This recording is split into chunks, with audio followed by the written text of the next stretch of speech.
Warahmatullahi wabarakatuh. Berjumpa kembali di channel Lentera Edukasi. Baiklah, apa kabar Bapak Ibu? Mudah-mudahan selalu diberikan kesehatan oleh Allah Subhanahu wa taala ya.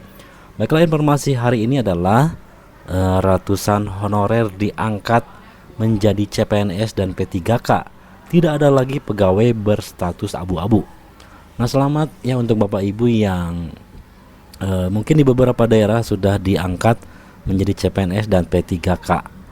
Nah, dikutip dari gpnn.com ya, di salah satu daerah, tentunya di Manokwari, sebanyak 546 honorer di lingkup Pemkab Manokwari, Papua Barat resmi diangkat menjadi CPNS dan pegawai pemerintah dengan perjanjian kerja. Bupati Manokwari Hermus Indau mengatakan pengangkatan 546 CPNS dan P3K tersebut bertujuan untuk memperkuat kualitas pelayanan publik.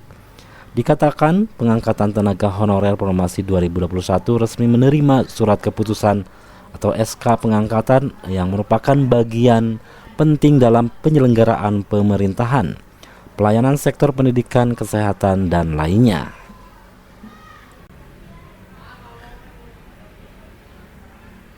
Nah, kita Pemkab Manokwari tidak lagi memiliki pegawai yang status hukumnya masih abu-abu, tetapi sudah jelas sebagai ASN, kata Hermus saat penyerahan SK pengangkatan di Manokwari pada Selasa 19 Mei 2026. Nah, menurut dia pemerintah daerah membutuhkan aparatur negara yang memiliki integritas tinggi, loyalitas serta disiplin dengan etos kerja dan semangat melayani, sehingga program pembangunan kesejahteraan berjalan maksimal.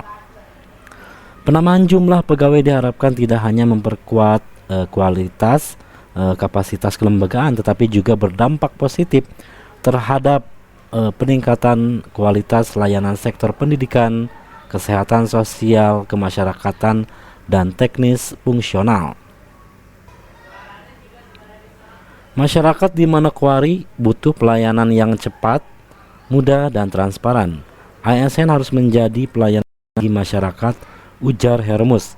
Selain itu, kata dia, kehadiran 506 CPNS dan P3K juga menjadi langkah strategis dalam mewujudkan percepatan pencapaian visi pembangunan Manokwari sebagai kota peradaban orang asli Papua atau OAP. Pengambilan sumpah dan janji jabatan bukan sekedar tetapi harus diimbangi dengan tanggung jawab moral dalam lingkungan kerja masing-masing, sehingga kinerja pelayanan terus meningkat. Jabatan ASN dimaknai sebagai amanah dari Tuhan, bekerja jujur, adil, dan bertanggung jawab, ucap Hermus. Nah, menurut dia pemerintah kabupaten terus berupaya untuk menyelesaikan status tenaga honorer lainnya melalui mekanisme secara bertahap, namun tetap disesuaikan dengan kemampuan anggaran. Hal ini bermaksud agar pelaksanaan program kerja dan tahun berjalan tidak mengalami kendala akibat keterbatasan keuangan daerah, sehingga alokasi belanja pegawai tetap mempertimbangkan skala prioritas, termasuk program peningkatan kompetensi dan kesejahteraan ASN yang tentu membutuhkan alokasi anggaran, katanya. Dalam kesempatan itu, Hermus seluruh ASN di lingkungan Pemkab Manokwari merealisasikan komitmen mewujudkan tata kelola pemerintahan yang bersih serta bebas dari praktik korupsi, kolusi, dan nepotisme. Aparatur pemerintah berkewajiban mematuhi semua aturan dan ketentuan perundang-undangan agar tidak menyalahgunakan wewenang ataupun tindakan yang merugikan masyarakat setempat. Penyalahgunaan wewenang dan praktik lainnya yang merugikan masyarakat harus dibersihkan, tegas Hermus. Sementara informasi lainnya dikutip dari gpnn.com, Prof. Teddy usulkan P3K paruh waktu diintegrasikan menjadi P3K penuh waktu, dan begini argumentasinya. Hukum Administrasi Kepegawaian Universitas Jenderal Sudirman Purwokerto, Prof. Teddy Sudrajat, mengusulkan pegawai pemerintah dengan perjanjian paruh waktu atau P3KPW diintegrasikan menjadi P3K penuh waktu. Menurut dia, langkah tersebut penting untuk memperkuat kepastian hukum, kesejahteraan, dan jenjang karir aparatur negara. Nah, menurut pandangan saya, P3K paruh waktu sebaiknya dihilangkan saja dan diintegrasikan menjadi P3K, katanya di Purwokerto.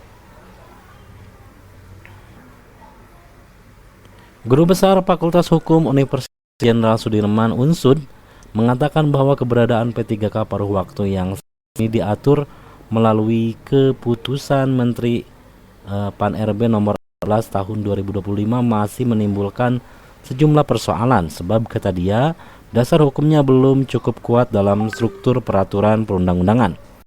Menurut dia, Undang-Undang nomor 20 tahun 2023 tentang aparatur sipil negara sebenarnya hanya mengatur dua jenis ASN, yakni pegawai negeri sipil PNS dan P3K. Namun dalam proses penataan honorer, muncul skema P3K paruh waktu sebagai solusi bagi tenaga ASN yang belum lulus seleksi P3K penuh waktu.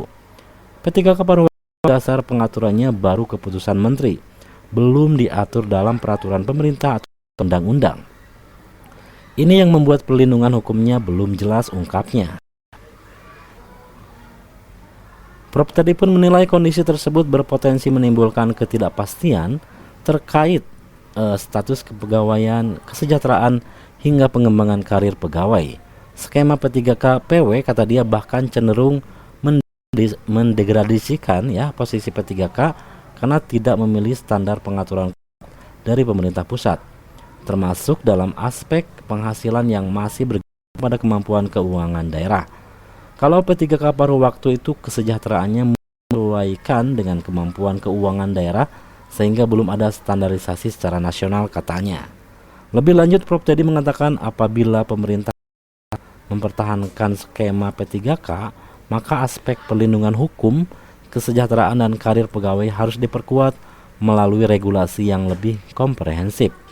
Prof tadi juga mendorong pemerintah perlu segera memperbarui peraturan pemerintah nomor 9 tahun 2018 tentang manajemen P3K yang dinilai tidak relevan dengan ketentuan terbaru dalam Undang-Undang ASN.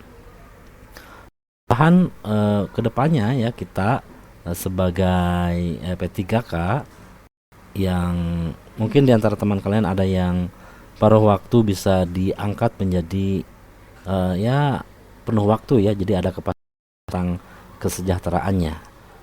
Baiklah, sekian informasi yang bisa disampaikan. Assalamualaikum warahmatullahi wabarakatuh.